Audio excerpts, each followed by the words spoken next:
Hi everyone, welcome to our channel. അപ്പോൾ ഇന്നത്തെ video എന്ന് പറയുന്നത് especially dedicated to pregnant ladies ആണ്. അപ്പോൾ മാതൃത്വം എന്ന് പറയുന്നത് ഒരു ബ്യൂട്ടിഫുൾ മൊമെന്റ് ആണ്, ബ്യൂട്ടിഫുൾ എക്സ്പീരിയൻസ് ആണ്. It's a beautiful journey. കുറേ പേര് എനിക്ക് മെസ്സേജ് അയച്ചിട്ടുണ്ടായിരുന്നു പ്രഗ്നൻസി എക്സ്പീരിയൻസ്, അതുപോലെ ഞാൻ കഴിച്ചിട്ടുള്ള ഫുഡൊക്കെ ഒന്ന് പറയുമെന്ന്. അവർ ഭയങ്കര കൺഫ്യൂസ്ഡ് ആണെന്ന്. ആ പീരീഡ് എന്ന് പറയുമ്പോൾ നമ്മൾക്ക് വളരെ സന്തോഷകരമായിട്ടുള്ള ഒരു പീരീഡാണ്. അതുപോലെ തന്നെ ഒരുപാട് കൺഫ്യൂഷൻ അനുഭവിക്കുന്ന ഒരു പീരീഡ് തന്നെയാണ്. കൺഫ്യൂഷൻ മെയിൻലി വരുന്നത് നമ്മുടെ ഫുഡ് അടിയുടെ കാര്യത്തിൽ തന്നെയായിരിക്കും. അതങ്ങനെ തന്നെയാണ്. കാരണം നമ്മൾ കഴിക്കുന്ന ഫുഡിലൂടെയാണ് ബേബിക്ക് കിട്ടുന്നത് ന്യൂട്രീഷൻസ്. ആ ന്യൂട്രീഷൻസ് ആണ് ബേബിയിലോട്ട് എത്തുന്നത്. അതുകൊണ്ട് തന്നെയാണ് നമ്മൾ എപ്പോഴും കൺസേൺ ആവുന്നത്. നമ്മുടെ ഫുഡിന്റെ കാര്യത്തിൽ നമ്മൾ ഒരുപാട് കൺസേൺ ആവുന്നത്. കുറച്ച് മിഥ്യാധാരണകളുണ്ട്. നമ്മൾക്ക് പ്രഗ്നൻസി പീരീഡ് എന്ന് പറയുന്നത് 2 ആൾക്കുള്ള ഫുഡ് കഴിക്കേണ്ട പീരീഡാണ് പ്രഗ്നൻസി പീരീഡ് എന്ന് പറയുന്നത്. ബട്ട് അങ്ങനെയല്ല. നമ്മൾ ഒരു സ്മോൾ എമൗണ്ടിൽ ഫ്രീക്വൻ്റ് ആയിട്ട് കഴിക്കണം ഫുഡ്. അതാണ് മെയിൻലി നമ്മൾക്ക് ഇമ്പോർട്ടൻ്റ് എന്ന് പറയുന്നത്. അതല്ലാതെ വാരി അടിച്ച് 2 ആൾക്കുള്ള മുഴുവൻ കഴിക്കണം എന്നുള്ളതല്ല. ഹെൽത്തി ആയിട്ടും അതുപോലെ തന്നെ നമ്മൾക്ക് എല്ലാ ലേഡീസിനും ഫുഡ് ഒരുപാട് കഴിക്കാൻ പറ്റില്ല. എല്ലാവരുടെയും പ്രഗ്നൻസി ജേർണി ഡിഫറെൻ്റ് ആണ്, പ്രഗ്നൻസി പീരീഡ് ഡിഫറെൻ്റ് ആണ്. ചിലർ വൊമിറ്റിംഗ് എക്സ്പീരിയൻസ് ചെയ്യും, ചിലർ അത്ര വൊമിറ്റിംഗ് ഒന്നും ഇല്ലാത്തവരായിരിക്കും. അപ്പോൾ വൊമിറ്റിംഗ് ഒക്കെ എക്സ്പീരിയൻസ് ചെയ്യുന്നവർ കുറച്ചൊന്ന് ഒരു മിതമായ എമൗണ്ട് എടുക്കുക ഫുഡ്. നമ്മൾക്കിപ്പോൾ അധികം കഴിക്കാൻ പറ്റുന്നില്ല എന്നുണ്ടെങ്കിൽ ഒരു ടൈം പീരീഡ് വയ്ക്കും. ഒരു കുറച്ച് എമൗണ്ട് ഫുഡ് ഒരു രാവിലെ 8 മണിക്ക് എടുക്കുവാണെങ്കിൽ പിന്നെ ഒരു 9:30 2 hours കഴിഞ്ഞിട്ടോ അങ്ങനെ ഒരു കുറച്ച് എമൗണ്ട് ആയിട്ട് ഫ്രീക്വൻ്റ് ആയിട്ട് കഴിക്കുക. ഇങ്ങനെ കഴിച്ചാൽ കുറച്ചുകൂടെ ബെറ്റർ ആയിരിക്കും. നിങ്ങളുടെ ആ ഒരു വൊമിറ്റിംഗ് ടെൻഡൻസി, നിങ്ങളുടെ ഒരു പീരീഡ് കുറച്ചൊരു ജേർണി കുറച്ചുകൂടെ സ്മൂത്ത് ആവും. പ്രഗ്നൻസി സമയത്ത് നമ്മൾ കഴിക്കാൻ പാടില്ല എന്ന് പറയുന്ന ഒരു ഫുഡ് ഐറ്റം തന്നെയില്ല. പക്ഷെ അവോയ്ഡ് ചെയ്യേണ്ട 2 കാര്യങ്ങളുണ്ട്: ആൽക്കഹോൾ ആൻഡ് സ്മോക്കിംഗ്. അത് നമ്മൾ ഇവിടെ കേരളത്തിലെ ആൾക്കാർ ഇതേ ചെയ്യാറില്ല, ബട്ട് ചെയ്യുന്നവരുമുണ്ട് കേട്ടോ. അതുകൊണ്ട് അത് മെയിൻലി അവോയ്ഡ് ചെയ്യേണ്ട ഒരു കാര്യമാണ് സ്മോക്കിംഗ് എന്ന് പറയുമ്പോൾ. ഇപ്പോൾ ഹസ്ബൻഡ് സ്മോക്ക് ചെയ്യുന്നവരാകാം. അപ്പോൾ നമ്മൾ പാസീവ് സ്മോക്കിംഗ് പോലും നമ്മുടെ കുഞ്ഞിന് ബാഡ് എഫക്റ്റ് ഉണ്ടാക്കും എന്നാണ് പറയുന്നത്. അപ്പോൾ ഇത് ഹസ്ബൻഡ്സും കൂടെ അറിയാനാണ് സ്മോക്കിംഗ് മെയിൻലി അവോയ്ഡ് ചെയ്യുക. പ്രഗ്നൻ്റ് ആയിരിക്കുന്ന നിങ്ങളുടെ വൈഫിൻ്റെ മുന്നിൽ വെച്ച് സ്മോക്ക് ചെയ്യുക, അതൊക്കെ അവോയ്ഡ് ചെയ്യുക. നെക്സ്റ്റ് നമ്മൾ ഫുഡിലോട്ട് വരുമ്പോഴത്തേക്കും കഴിക്കാൻ പാടില്ല എന്ന് പറയുന്ന ഒരു ഫുഡ് ഐറ്റംസ് തന്നെയില്ല, ബട്ട് നമ്മൾ റെസ്ട്രിക്റ്റ് ചെയ്യേണ്ട ഒരുപാട് കാര്യങ്ങൾ പ്രഗ്നൻസിയിലുണ്ട്. ഈ ഒരു വീഡിയോ ചെയ്യുമ്പോഴത്തേക്കും നിങ്ങൾ എൻ്റെ ആ ഒരു പ്രഗ്നൻസി ഡയറ്റ് തന്നെ ഫോളോ ചെയ്യാൻ വേണ്ടിയിട്ടല്ല കേട്ടോ ഈ ഒരു വീഡിയോ. ബട്ട് ഞാൻ ആസ് എ മോം അതിൻ്റെ ഡോക്ടർ ഞാൻ എക്സ്പീരിയൻസ് ചെയ്തതും അതുപോലെ തന്നെ ഞാൻ പ്രഗ്നൻസി പീരീഡിൽ കഴിച്ച ഫുഡും റെസ്ട്രിക്റ്റ് ചെയ്ത ഫുഡും ഒക്കെ ജസ്റ്റ് ഒന്ന് ചെയ്യാമെന്ന് വെച്ചു. അതിന് വേണ്ടിയിട്ടാണ് കേട്ടോ ഈ വീഡിയോ. പ്രഗ്നൻസി പീരീഡ് നമുക്ക് ഒരുപാട് നമ്മൾക്ക് വേണ്ട കുറച്ച് ന്യൂട്രീഷൻസ് ഉണ്ട്. മെയിൻലി അതിൽ ആവശ്യമുള്ളത് ഫോളിക് ആസിഡ് ആണ്. നമ്മളിപ്പോൾ ഇപ്പോൾ കൺസീവ് ചെയ്യുന്നതിന് മുന്നേ തന്നെ ഫോളിക് ആസിഡ് സപ്ലിമെന്റ്സ് 3 months മുന്നേ എടുക്കുന്നവരുണ്ട്. അതുപോലെ തന്നെ പ്രഗ്നൻസി അറിയുമ്പോൾ തന്നെ ഡോക്ടറിനെ കണ്ട് ഫോളിക് ആസിഡ് സ്റ്റാർട്ട് ചെയ്യുന്നവരുണ്ട്. ആക്ച്വലി ഫോളിക് ആസിഡ് നമുക്ക് ഗ്രീൻ വെജിറ്റബിൾസിൽ നിന്നൊക്കെ കിട്ടുന്നവയാണ്. ബട്ട് നമ്മൾക്ക് ഈ പ്രഗ്നൻസി റിക്വയർമെന്റ് ടൈമിൽ ഫോളിക് ആസിഡിന്റെ ലെവൽ കുറച്ചധികം ആവശ്യമുണ്ട്. അതുകൊണ്ടാണ് നമ്മൾ ഇത് ടാബ്ലറ്റ് രൂപത്തിൽ കൺസ്യൂം ചെയ്യുന്നത്. നെക്സ്റ്റ് എന്ന് പറയുന്നത് നമ്മൾക്ക് നമ്മുടെ ബേബിക്കും ഏറ്റവും അത്യാവശ്യം ഒരു ഘടകം കാൽഷ്യം ആണ്. കാൽഷ്യം നമുക്ക് പാലും അതുപോലെ പാൽ ഉൽപ്പന്നങ്ങളിലൊക്കെ കിട്ടുന്നവയാണ്. എന്നാലും നമ്മൾക്ക് കാൽഷ്യം ടാബ്ലറ്റ് സപ്ലിമെന്റ്സ് പ്രിസ്ക്രൈബ് ചെയ്ത് തരാറുണ്ട്. കാരണം കാൽഷ്യത്തിന്റെ റിക്വയർമെന്റും പ്രഗ്നൻസി ടൈം പീരീഡ് കൂടുതലാണ്. അതായത് ഒരു ദിവസം 1 gram കാൽഷ്യം നമ്മൾക്ക് വേണം പ്രഗ്നൻസി പീരീഡിൽ. അതുപോലെ തന്നെ വൈറ്റമിൻ ഡിയും ഇപ്പോൾ നമ്മൾക്ക് അത്യാവശ്യമായിട്ട് പ്രഗ്നന്റ് ലേഡീസ് കൺസ്യൂം ചെയ്യേണ്ട ഒരു കാര്യം തന്നെയാണ്. വരുമ്പോഴത്തേക്കും നമ്മൾക്ക് അയൺ ആണ് ഇമ്പോർട്ടൻ്റ് ആയിട്ടുള്ള ഒരു കാര്യം. അയൺ നമ്മൾക്ക് ഫുഡ് ഐറ്റംസിൽ നിന്ന് കിട്ടും. അതുപോലെ തന്നെ നമ്മൾ കുക്ക് ചെയ്യുന്ന ആ ഒരു പാന് അയൺ കണ്ടന്റ് ഉള്ള പാനാണെങ്കിൽ അതുപോലെ നമ്മൾക്ക് അയണൊക്കെ കുറച്ചധികം കിട്ടുമെന്നാണ്. എന്നാലും നമ്മൾ പ്രഗ്നൻസി പീരീഡ് അയൺ സപ്ലിമെന്റ്സ് എടുക്കാറുണ്ട്. ഇതാണ് നമ്മൾ ടാബ്ലറ്റ് രൂപത്തിൽ നമ്മൾ സാധാരണ പ്രഗ്നൻസി പീരീഡിൽ എടുത്തു വരുന്ന കുറച്ച് ഐറ്റംസ് എന്ന് പറയുന്നത്. ഫുഡ് ഐറ്റംസിന്റെ കാര്യത്തിൽ വരുമ്പോഴത്തേക്കും നമ്മൾ അവോയ്ഡ് ചെയ്യേണ്ട ഫുഡ് അങ്ങനെയൊന്നുമില്ല, ബട്ട് റെസ്ട്രിക്റ്റ് ചെയ്യേണ്ട കാര്യങ്ങളുണ്ട്. അപ്പോൾ അതാണ് നമ്മളിപ്പോൾ ഇന്ന് പറയുന്നത്. നമ്മൾ പ്രഗ്നൻസി പീരീഡിൽ കേട്ടിട്ടുണ്ടാവും പൈനാപ്പിൾ. ഒന്നാമത് നമ്മൾ കേട്ടിട്ടുള്ള സാധനമായിരിക്കും പൈനാപ്പിൾ കഴിക്കരുത്. അതുപോലെ തന്നെ നമ്മൾ കഴിക്കാൻ പാടില്ലാത്ത സെക്കൻഡ് വൺ ആണ് പപ്പായ കഴിക്കാൻ പാടില്ല. അതുപോലെ കാപ്പി ചായ ഇതൊക്കെ കുടിച്ചാൽ കട്ടൻ തേയില ഇതൊക്കെ കുടിക്കുവാണെങ്കിൽ നമ്മുടെ കുട്ടി കറുത്തു പോകുന്നൊക്കെ നമ്മൾ കേട്ടിട്ടുണ്ട്. ഇത് കുടിക്കുന്നതുകൊണ്ട് കുട്ടി കറുത്തു പോകുക അങ്ങനത്തെ ഒരു കാര്യമേ ഇല്ല.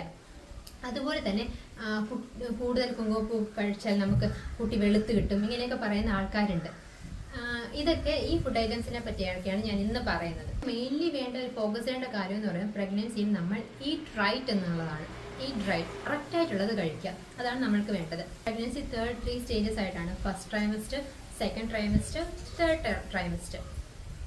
ഫസ്റ്റ് ട്രൈമസ്റ്റർ എന്നാൽ ആദ്യത്തെ 3 മാസം നമ്മൾ വളരെ കെയർ കൊടുക്കേണ്ട ഒരു പീരീഡ് തന്നെയാണ് ഫസ്റ്റ് 3 മന്ത്സ് എന്ന് പറയുന്നത്. ആദ്യത്തെ 3 മാസം നമ്മൾ ഫോളിക് ആസിഡ് സ്റ്റാർട്ട് ചെയ്യുന്ന ഒരു പീരീഡാണ്. അപ്പോൾ നമ്മൾ ഫുഡ് ഐറ്റംസ് ഒക്കെ നല്ലോണം കഴിക്കാം. ബട്ട് ആ സമയത്ത് നമ്മൾ ഈ പൈനാപ്പിൾ, ഞാൻ സത്യം പറഞ്ഞാൽ പൈനാപ്പിൾ കഴിച്ചിട്ടില്ല, അതുപോലെ പപ്പായ ഫ്രൂട്ട് ഞാൻ പ്രഗ്നൻസി പീരീഡിൽ കഴിച്ചിട്ടേ ഇല്ല. ബട്ട് ഇത് കഴിക്കാൻ പാടില്ല എന്നുള്ളതില്ല, അത് അറിയേണ്ട ഒരു കാര്യമാണ്. പക്ഷേ നമ്മൾ അറിയേണ്ട വേറൊരു കാര്യം എന്ന് പറയുന്നത് പൈനാപ്പിൾ ബ്രൊമാലിൻ എന്ന് പറയുന്ന ഒരു കണ്ടന്റ് ഉണ്ട്. ഈ കണ്ടന്റ് നമ്മൾക്ക് യൂട്രിൻ കൺട്രാക്ഷൻസ് ഉണ്ടാക്കും. യൂട്രിൻ കൺട്രാക്ഷൻസ് ഉണ്ടാകുന്നതുകൊണ്ടാണ് ഇത് നമ്മൾ അവോയ്ഡ് ചെയ്യുന്നത്. അതുപോലെ തന്നെയാണ് പപ്പായ. പപ്പായ എന്ന് പറയുമ്പോൾ നല്ല പഴുത്ത പപ്പായ കഴിക്കുന്നത് കൊണ്ട് പ്രശ്നമൊന്നുമില്ല, ബട്ട് ഞാൻ കഴിച്ചിട്ടില്ല. പക്ഷെ പച്ച പപ്പായയിൽ പപ്പൈൻ എന്ന് പറയുന്ന ഒരു എൻസൈം ഉണ്ട്. ഈ എൻസൈം എന്ന് പറയുന്നതും അതുപോലെ തന്നെ യൂട്രിൻ കൺട്രാക്ഷൻസ് ഉണ്ടാക്കുന്ന ഒന്നാണ്. റെസ്ട്രിക്റ്റ് ചെയ്യണം അല്ലെങ്കിൽ അവോയ്ഡ് ചെയ്യണമെന്ന് ചില ഡോക്ടേഴ്സ് പറയും. അതുപോലെ നമ്മുടെ അമ്മൂമ്മമാരൊക്കെ പറയുന്നത് പച്ച പപ്പായ തൊടരുത്, പൈനാപ്പിൾ തൊടരുത്, ഇതൊക്കെ കേടാണ്. വേറൊരു കാര്യം എന്ന് പറഞ്ഞാൽ നമ്മൾ കേരളത്തിലാണ് ജീവിക്കുന്നത്. നമ്മൾക്ക് ചക്ക ഭയങ്കര ഇഷ്ടമുള്ള ഒരു കാര്യമാണ്. ചക്ക അപ്പോൾ ചക്ക ഭയങ്കര ഇഷ്ടമുള്ള ഒരു കാര്യമാണ്. അപ്പോൾ നമ്മൾക്ക് പ്രഗ്നൻസി സമയത്ത് അത് കഴിക്കാനൊക്കെയുള്ള ടെൻഡൻസി ഉണ്ടാകും. ബട്ട് സീസൺ അല്ലാത്ത സമയത്തോ എപ്പോഴാണെങ്കിൽ പോലും ഈ ചക്ക അവോയ്ഡ് ചെയ്യുന്നതാണ് ഏറ്റവും നല്ലത്. ചക്ക എന്ന് പറഞ്ഞപ്പോൾ സീസണിലെ മഴ സമയത്തൊക്കെ ആണെങ്കിൽ അത് നമ്മൾ കേടാവാനും അറിയാതുള്ളിപ്പോയ വയറിളക്കമുള്ള ചാൻസ് ഒക്കെ, ഫുഡ് പോയ്സണിങ് ഇതൊക്കെ വരാനുള്ള ചാൻസ് വളരെ കൂടുതലാണ്.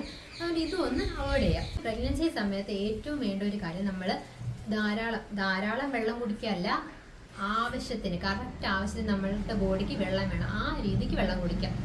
ഈറ്റ് റൈറ്റ്, അതുപോലെ ഡ്രിങ്ക് റൈറ്റ് എന്ന് പറയുന്നത്. നല്ല ഹൈഡ്രേറ്റഡ് ആയി എപ്പോഴും ഇരിക്കുക. നമ്മൾക്ക് പ്രഗ്നൻസി പീരീഡിൽ ഹൈഡ്രേഷൻ വളരെ അത്യാവശ്യമാണ്.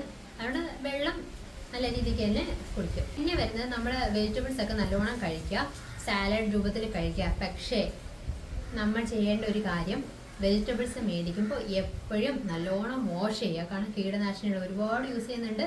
ഇപ്പോൾ ഗ്രീൻ ലീവ്സ് ഒക്കെ നല്ലോണം കഴിക്കേണ്ട സമയമാണ് പ്രഗ്നൻസി എന്ന് പറയുന്നത്. ബട്ട് ഇതൊക്കെ നല്ലോണം ഉപ്പ് വെള്ളത്തിലോ വിനെഗർ ഇട്ടോ ഒക്കെ ഒന്ന് നല്ലോണം വാഷ് ചെയ്ത് റണ്ണിങ് വാട്ടറിൽ കഴുകിയൊക്കെ എടുക്കുക. ഇതാണ് മെയിനായിട്ട് നമ്മൾ അറിഞ്ഞിരിക്കേണ്ട ഒരു കാര്യം. പിന്നെ മുളപ്പിച്ച പയർവർഗ്ഗങ്ങൾ കഴിക്കുന്നത് നല്ലതാണ്. മുളപ്പിച്ച പയർവർഗ്ഗങ്ങൾ കഴിക്കുന്നത് നല്ലതാണ്, പക്ഷെ ഇത് പച്ചയ്ക്ക് കഴിക്കരുത്. അതും കുക്ക് ചെയ്ത് വേണം യൂസ് ചെയ്യാൻ. വെജിറ്റബിൾസ് തന്നെ നമ്മൾ കഴിക്കുമ്പോൾ നമ്മൾക്ക് ഫൈബർ കണ്ടന്റ് ഒക്കെ നമ്മൾ റിച്ച് ആയിട്ട് കിട്ടും. അപ്പോൾ നമ്മൾ കോൺസ്റ്റിപ്പേഷനൊക്കെ വരാതെ തടയാം. അതിന് വേണ്ടിയാണ് ഈ വെജിറ്റബിൾസ് ഫ്രൂട്ട്സ് ഒക്കെ നല്ലോണം കഴിക്കുന്നത് പറയും. ഇനി ഫ്രൂട്ട്സിന് മെയിനായിട്ട് ഒരു വില്ലൻ ഉണ്ട്. അതിൽ മെയിനായിട്ട് വരുന്നതാണ് സ്ട്രോബെറി, ഗ്രേപ്സ്. ഇത് വില്ലന്മാരെന്ന് പറയാൻ കാരണം ഡയറക്റ്റ് ഇത് ഫെർട്ടിലൈസർ സ്പ്രേ ചെയ്യുന്നതുകൊണ്ടാണ്. ഈ ഫ്രൂട്ട്സും ഞാൻ പ്രഗ്നൻസി കഴിച്ചിട്ടില്ല. ഗ്രേപ്സ് കഴിക്കരുതെന്ന് മെയിൻലി ഡോക്ടർ എന്നോട് പറഞ്ഞിട്ടുണ്ടായിരുന്നു. അത് ഡയറക്റ്റ് ഈ ഫെർട്ടിലൈസേഴ്സ് ഒക്കെ സ്പ്രേ ചെയ്യുന്നതുകൊണ്ട് കഴിക്കരുതെന്ന് പറഞ്ഞിട്ടുണ്ടായിരുന്നു. സോ ഞാൻ അത് തൊട്ടിട്ടേ ഇല്ല. ഗ്രേപ്സും ഞാൻ കഴിച്ചിട്ടേ ഇല്ല, പൈനാപ്പിളും ഞാൻ കഴിച്ചിട്ടില്ല, അതുപോലെ പപ്പായ കഴിച്ചിട്ടില്ല. ഗ്രേപ്സ്, ബെറി ഐറ്റംസ്, അതായത് ബെറി ഐറ്റംസ്, സ്ട്രോബെറി, ഗ്രേപ്സ് അതുപോലെ ഐറ്റംസ് ഞാൻ കഴിച്ചിട്ടില്ല. അതുപോലെ തന്നെ നട്ട്സ് ഉണ്ട്, ഡ്രൈ ഫ്രൂട്ട്സ് ഉണ്ട്. ഇതൊക്കെ നമ്മൾ ആ ഫസ്റ്റ് ട്രൈമസ്റ്റർ ഞാൻ കഴിച്ചിട്ടുണ്ട്. ആമണ്ട്സ് ഞാൻ കുതിർത്ത് കഴിക്കും. ഒരു 5 ആമണ്ട്സ് ഞാൻ കുതിർത്ത് കഴിക്കുമായിരുന്നു ഫസ്റ്റ് ടൈം. അതായത് ആദ്യത്തെ 3 മാസം ഞാൻ കഴിക്കുമായിരുന്നു. ഈ നട്ട്സും ഡ്രൈഡ് ഫ്രൂട്ട്സ് ഒക്കെ സെക്കൻഡ് ട്രൈമസ്റ്ററിൽ സ്റ്റാർട്ട് ചെയ്താൽ മതി എന്ന് പറഞ്ഞിട്ടുണ്ടായിരുന്നു. അതുകൊണ്ടാണ് ഞാൻ ആ സമയത്ത് കഴിക്കാത്തത്. ബിക്കോസ് അതും അധികമായാൽ ഫസ്റ്റ് ആ ഒരു ടൈം പീരീഡ് കോൺസ്റ്റിപ്പേഷന് സാധ്യത ഉള്ളത് കൊണ്ടാണ് ഞാനത് അവോയ്ഡ് ചെയ്തത്. ഫസ്റ്റ് ട്രൈമസ്റ്ററിൽ ആദ്യത്തെ 3 മാസം ഞാൻ ഇതുപോലെ ഡ്രൈ ഫ്രൂട്ട്സ് ഒന്നും അധികം കഴിച്ചിട്ടൊന്നുമില്ല. ഞാൻ ചോക്ലേറ്റ് ഒരുപാട് ഇഷ്ടപ്പെടുന്ന ആളാണ്. ബട്ട് ഞാൻ ആ പ്രഗ്നൻസി പീരീഡിലെന്ന് പറയുമ്പോൾ ചോക്ലേറ്റ് ഐറ്റംസ് ഒക്കെ ഒരുപാട് റെസ്ട്രിക്റ്റ് ചെയ്തിട്ടുണ്ട്. അതായത് കഴിച്ചിട്ടില്ല എന്നല്ല, ഒരു സ്മോൾ എമൗണ്ട് മാത്രമേ ഞാൻ കഴിക്കാറുണ്ടായിരുന്നുള്ളൂ.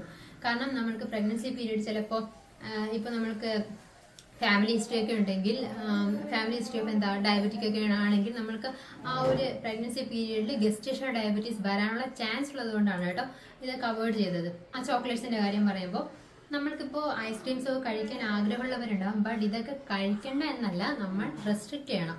ഒരു 2 ആഴ്ച കൂടുമ്പോൾ ഒരു ഐസ്ക്രീം കഴിക്കുന്നതുകൊണ്ട് കുഴപ്പമൊന്നുമില്ല. പക്ഷെ അത് കഴിച്ചുകൊണ്ട് അയ്യോ ഞാൻ ഇന്ന് പഫ്സ് കഴിച്ചു, ഞാനിന്ന് ഒരു ബേക്കറി ഐറ്റംസ് കഴിച്ചു, എന്തെങ്കിലും വരുമോ, ഇങ്ങനെയൊന്നും ചിന്തിക്കേണ്ട ആവശ്യമൊന്നുമില്ല. നമ്മൾക്ക് റിഗ്രറ്റ് ആവേണ്ട കാര്യമൊന്നുമില്ല. പക്ഷേ കഴിവതും ജങ്ക് ഫുഡ്സ് റെസ്ട്രിക്റ്റ് ചെയ്യും. ബർഗർ കഴിക്കാൻ തോന്നും. ഇങ്ങനെയൊക്കെ ഉള്ള ആ ഒരു നമ്മൾക്ക് പ്രഗ്നൻസി പീരീഡിൽ കുറച്ച് കൊതിയൊക്കെ ഉണ്ടാവും. പക്ഷെ നമ്മൾ കഴിവതും ഒന്ന് റെസ്ട്രിക്റ്റ് ചെയ്യാം. പിന്നെ എൻ്റെ പ്രഗ്നൻസി പീരീഡിൽ ഞാൻ വൊമിറ്റിംഗ് എന്ന് പറഞ്ഞ സാധനം എക്സ്പീരിയൻസ് ചെയ്തിട്ടേ ഇല്ല. ഓരോ പ്രഗ്നന്റ് ലേഡീസിനും ഡിഫറെൻറ്റ് എക്സ്പീരിയൻസ് ആണല്ലേ. ചിലർക്ക് വൊമിറ്റിംഗ് ഉണ്ടാവും, ചിലർക്ക് വൊമിറ്റിംഗ് ഉണ്ടാവത്തില്ല. എനിക്ക് വൊമിറ്റിംഗ് എന്ന് പറഞ്ഞ സാധനമേ ഇല്ലായിരുന്നു. എല്ലാ ഫുഡ് ഐറ്റംസ് എനിക്ക് കഴിക്കാൻ പറ്റുന്ന ഒരു പീരീഡ് തന്നെയായിരുന്നു പ്രഗ്നൻസി. ഒരുപാട് വൊമിറ്റ് ചെയ്ത് വാങ്ങി എന്നെ വല്ലാണ്ട് കഷ്ടപ്പെടുത്തിയിട്ടില്ല. ഐറ്റംസ്, അതെ, ബേക്കറി ഐറ്റംസ് നമ്മൾ റെസ്ട്രിക്ട് ചെയ്യണം. ബേക്കറി നമ്മുടെ ഈ ട്രഡീഷണൽ ഇതിൽ വെച്ചിട്ട് കുറച്ച് ചടങ്ങുകളും കാര്യങ്ങളൊക്കെ ഉള്ള കൂട്ടത്തിലാണ് കേരളീയർ എന്ന് പറയുമ്പോൾ. അവർക്ക് ഉണ്ണിയപ്പവും എന്താ പലഹാരങ്ങൾ കൊണ്ടു കൊടുക്കുക, ഇങ്ങനത്തെ ചടങ്ങൊക്കെ ഉണ്ട്. പക്ഷേ നമ്മൾ കഴിവതും ഒന്ന് റെസ്ട്രിക്ട് ചെയ്യാം. ഞാനും ബേക്കറി ഐറ്റംസ് കഴിച്ചിട്ടില്ല എന്നല്ല, കഴിച്ചിട്ടുണ്ട്. കുറച്ച് ചെറിയ എമൗണ്ട് മാത്രം, ഒരു കൊതിക്ക് വേണ്ടി മാത്രം എന്ന് പറയുന്ന പോലെ അങ്ങനെ കഴിച്ചിട്ടുള്ളൂ. നമ്മളുടെ കഫേൻ, യെസ്, ചായ ഒരുപാട് പേര്, ചായ കോഫി ഒരുപാട് പേര് ഡൗട്ട് ചോദിക്കുന്ന ഒരു കാര്യമാണ്. ഇതൊക്കെ റെസ്ട്രിക്റ്റ് ചെയ്യുന്ന ഫുഡിൽ പെടുത്തിട്ടുള്ളതാണ്. ചായ ഒരുപാട് കുടിക്കുന്ന ആൾക്കാരുണ്ട്. നമ്മളിപ്പോൾ ലേഡീസ് ആണെങ്കിൽ പോലും ചായ കുടിക്കാതെ തലവേദന വരുന്ന ആൾക്കാരൊക്കെ ഉണ്ട്. പക്ഷെ പ്രഗ്നൻസി പീരീഡ് നമ്മളത് റെസ്ട്രിക്റ്റ് ചെയ്യുക. ദിവസം 2 കപ്പ് ചായയിൽ കൂടാൻ പാടില്ല. കോഫി ആണെങ്കിലും കോഫി തീരെ കുടിക്കാൻ പാടില്ല, കാരണം കഫേൻ കൂടുതലാണ് അതിൽ. അതുകൊണ്ട് നമ്മൾക്ക് അത് കോഫി കുടിക്കേണ്ട എന്നുള്ള എൻ്റെ ഒരു അഭിപ്രായം. ബട്ട് ചായ കുടിക്കുന്നവരാണെങ്കിൽ 2 കപ്പിൽ കൂടാൻ പാടില്ല. നമ്മൾക്ക് കുറച്ച് നോൺ വെജ് ഐറ്റംസിലോട്ട് വരുമ്പോഴത്തേക്കും നമ്മൾ മുട്ട കഴിക്കാം. പക്ഷെ അത് നമ്മൾ നല്ലോണം വേവിച്ച്, അതായത് നല്ലോണം പുഴുങ്ങി വേവിച്ച് അതിന് ഹാർഡ് ബോയിൽഡ് എഗ് ആയാണ് കഴിക്കാൻ. ബിക്കോസ് അത് നമുക്ക് റോ ആയിട്ട് കഴിക്കുവാണെങ്കിൽ നമ്മൾക്ക് അത് നല്ലതല്ല. ഓവർ ചിക്കൻ ഐറ്റംസ് കഴിച്ചാൽ കോൺസ്റ്റിപ്പേഷൻ ഉണ്ട്. അതായത് നമുക്ക് ചിക്കൻ കഴിക്കുമ്പോൾ അതിൻ്റെ കൂട്ടത്തിൽ വെജിറ്റബിൾ ഐറ്റംസും കൂടെ ഉൾപ്പെടുത്താൻ ശ്രമിക്കുക. ഇനി നമുക്ക് ഫിഷ് ഐറ്റംസിൻ്റെ കാര്യത്തിൽ വരുമ്പോഴത്തേക്കും നമ്മൾക്ക് ഷെൽ ഫിഷസ്, എൻ്റെ ഗൈനക്കോളജിസ്റ്റും പറഞ്ഞിട്ടുണ്ടായിരുന്നു, നമ്മൾക്ക് കൊഞ്ചെന്നറിയാലോ, പ്രോൺസ് അതുപോലെ ക്രാബ്, ഇതൊക്കെ കഴിക്കരുതെന്ന് പറഞ്ഞിട്ടുണ്ടായിരുന്നു. കാരണം അത് നമ്മൾക്ക് ആവശ്യമില്ലാത്ത അലർജൻസോ എന്തെങ്കിലുമൊക്കെ ആ സമയത്തുണ്ടാകും, നമ്മൾക്കത് ബുദ്ധിമുട്ടാവും. അതുപോലെ എന്തെങ്കിലും ഫുഡ് പോയ്സണിങ്ങോ ഒക്കെ വരാനുള്ള വളരെ ചാൻസ് കൂടിയ ഒരു ഫിഷാണ് ഈ ഷെൽ ഫിഷസ് എന്ന് പറയുന്നത്. അപ്പോൾ അത് ഞാൻ കഴിച്ചിട്ടില്ല. പിന്നെ വരുന്നത് നമ്മൾക്ക് ഈ ഓവർ ലാർജ് ഫിഷസ് എന്ന് പറയത്തില്ല, കുറച്ച് അധികം വലിപ്പമുള്ള ഫിഷസ്, അത് അതിൽ ഉൾപ്പെടുത്താണ് ചൂര. ഈ ചൂര മീനൊക്കെ കുറച്ചൊന്ന് അവോയ്ഡ് ചെയ്യുന്നതാണ് കേട്ടോ നല്ലത്. കാരണം കുറച്ച് മെർക്കുറി കണ്ടന്റ് കൂടുതൽ ഇറങ്ങിയ ഫിഷസ് ആണ് കേട്ടോ ഈ ട്യൂണ എന്ന് പറയുന്നത്.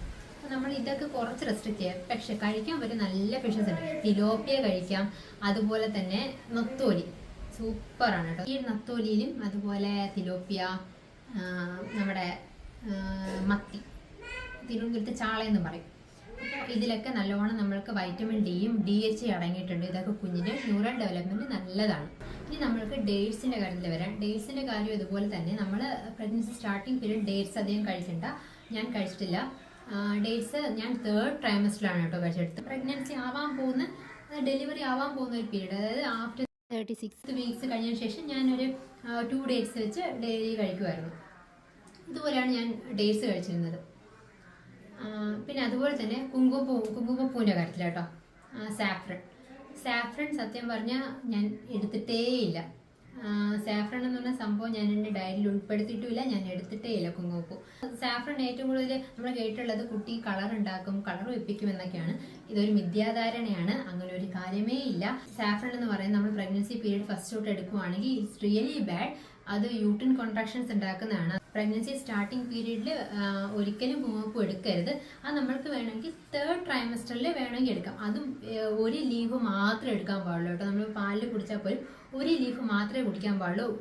2 or 3 ഇട്ട് കലക്കി അങ്ങോട്ട് വല്ലാണ്ട് കുടിക്കരുത്. ഇതൊക്കെയാണ് എൻ്റെ പ്രഗ്നൻസി പീരീഡ് ഞാൻ ഫോളോ ചെയ്തിട്ടുള്ളത്. റെസ്ട്രിക്ട് ചെയ്ത ബേക്കറി ഐറ്റംസ് റെസ്ട്രിക്ട് ചെയ്തു, കുറച്ച് ജങ്ക് ഫുഡ്സ് റെസ്ട്രിക്ട് ചെയ്തു. അതുപോലെ ഞാൻ പ്രഗ്നൻസി പീരീഡ് തൊട്ട് ഞാൻ തികച്ചും അവോയ്ഡ് ചെയ്ത ഒരു സാധനമുണ്ട്, പൊറോട്ട. ഞാൻ പണ്ടോട്ട് ഭയങ്കര പൊറോട്ട പ്രേമിയല്ല. അതുകൊണ്ട് ഞാൻ പൊറോട്ട എന്ന് പറയുന്ന സാധനം പണ്ട് മുതൽക്ക് എനിക്ക് ഞാനൊരു പൊറോട്ട പ്രേമിയൊന്നുമല്ല. ബട്ട് കേരളത്തിലെ ഏറ്റവും കൂടുതൽ ആൾക്കാർക്ക് ഇഷ്ടപ്പെടുന്നതും പൊറോട്ടയാണല്ലോ. പക്ഷെ ഞാൻ പൊറോട്ട എന്ന് പറയുന്ന സാധനം പ്രഗ്നൻസി പീരീഡ് തൊട്ട് ഇന്നേ വരെ ഞാൻ കഴിച്ചിട്ടേയില്ല, ഞാൻ തൊട്ടിട്ടില്ല ആ സാധനം. ഞാൻ കഴിച്ചിട്ടുമില്ല, ഇപ്പോഴും അതുപോലെ തന്നെ ഫോളോ ചെയ്യുന്നുണ്ട്, ഞാൻ കഴിക്കുന്നുമില്ല ആ സാധനം. പിന്നെ നമ്മുടേതായുള്ള കുറച്ച് കാര്യങ്ങളും റെസ്ട്രിക്ട് ചെയ്ത് ഹെൽത്തി ആയിട്ടൊന്ന് മുന്നോട്ട് പോവുക. പ്രഗ്നൻസി എന്ന് പറയുന്നത്, പ്രഗ്നൻസി ഒരു രോഗാവസ്ഥയല്ല, ഇറ്റ്സ് എ ബ്യൂട്ടിഫുൾ ജേർണി. നമ്മൾക്ക് വളരെ സ്മൂത്തായിട്ടും വളരെ സന്തോഷത്തോടെയും വളരെ എൻജോയ് ചെയ്തും പോവേണ്ട ഒരു ജേർണി തന്നെയാണ് പ്രഗ്നൻസി എന്ന് പറയുന്നത്. നമ്മളുടെ ഉള്ളിൽ ഒരു ജീവൻ വളരുന്നതെന്ന് പറയുന്നത് അത് ഡിഫറെൻറ്റ് എക്സ്പീരിയൻസ് ആണ്. അപ്പോൾ നമ്മൾ ആ ഒരു ജേർണി ഹെൽത്തി ആക്കുക, ഹെൽത്തി ഡയറ്റ് ഫോളോ ചെയ്യുക. അപ്പോൾ ഞാനിപ്പോൾ എൻ്റെ എക്സ്പീരിയൻസ് കുറച്ച് പറഞ്ഞിട്ടുണ്ടായിരുന്നു. അപ്പോൾ എനിക്ക് തോന്നുന്നു കുറച്ച് പേർക്ക് ഇത് ഹെൽപ്ഫുൾ ആയിരിക്കും. എൻ്റെ ഇതേ ഒരു ഡയറ്റ് ഫോളോ ചെയ്യണമെന്നല്ല, നിങ്ങൾക്ക് ഇഷ്ടമുള്ള കാര്യങ്ങൾ അത് നമ്മൾ എന്തെടുത്താലും അയ്യോ എനിക്കിത് കഴിക്കാവോ എന്നുള്ള ആ ഒരു കൺഫ്യൂസ്ഡോട് കൂടിയല്ല, നമ്മൾ ഹെൽത്തി ആണോ എന്ന് കൂടെ നോക്കുക. ബട്ട് അതേ ടൈം ആ ഒരു ഹെൽത്തി ആവുന്ന നോക്കുന്ന ടൈമിൽ തന്നെ നമ്മൾ കുറച്ചൊക്കെ ഒരു ബേക്കറി ഐറ്റംസ് കഴിക്കാൻ ആഗ്രഹമുള്ളവരുണ്ടാവും. കഴിക്കേണ്ടതെന്നല്ല, നമ്മൾക്ക് കഴിക്കാം മിതമായ അളവിൽ. എന്ത് ചെയ്താലും ബുദ്ധിമുട്ടുണ്ടാവത്തില്ല എന്ന് മാത്രം ഓർക്കുക. അധികമായാൽ അമൃതം വിഷം എന്നാണ് പറയുന്നത്. അതുകൊണ്ട് അധികമാവാതെ നമ്മൾ ആ ഒരു കൺട്രോൾ ചെയ്ത് റെസ്ട്രിക്റ്റ് ചെയ്ത് പ്രഗ്നൻസി ജേർണി സ്മൂത്തായി എൻജോയ് ചെയ്ത് പോവാം. അപ്പോൾ ഇത്രയേ ഉള്ളൂ ഇന്നത്തെ വീഡിയോ. നിങ്ങൾക്കറിയാവുന്ന പ്രഗ്നന്റ് വുമൺസിനൊക്കെ ഈ വീഡിയോ ഒന്ന് ഷെയർ ചെയ്ത് കൊടുക്കുക. അതുപോലെ തന്നെ എല്ലാ പ്രഗ്നന്റ് ലേഡീസിനും നല്ലൊരു ബ്യൂട്ടിഫുൾ ആൻഡ് എൻജോയബിൾ മൊമെന്റ് ആവട്ടെ പ്രഗ്നൻസി. എല്ലാവരും ഹാപ്പി ആയിരിക്കുക, ഹെൽത്തി ആയിട്ടുള്ള ഫുഡ് കഴിക്കുക, പ്രഗ്നൻസി പീരീഡ് എൻജോയ് ചെയ്യുക, മ്യൂസിക് കേൾക്കുക, ലൈഫ് എൻജോയ് ചെയ്യുക, പ്രഗ്നൻസി പീരീഡ് എൻജോയ് ചെയ്യുക. അതാണ് ഏറ്റവും ഇമ്പോർട്ടൻറ്റ്. ബൈ, മറ്റൊരു വീഡിയോയിൽ കാണാം.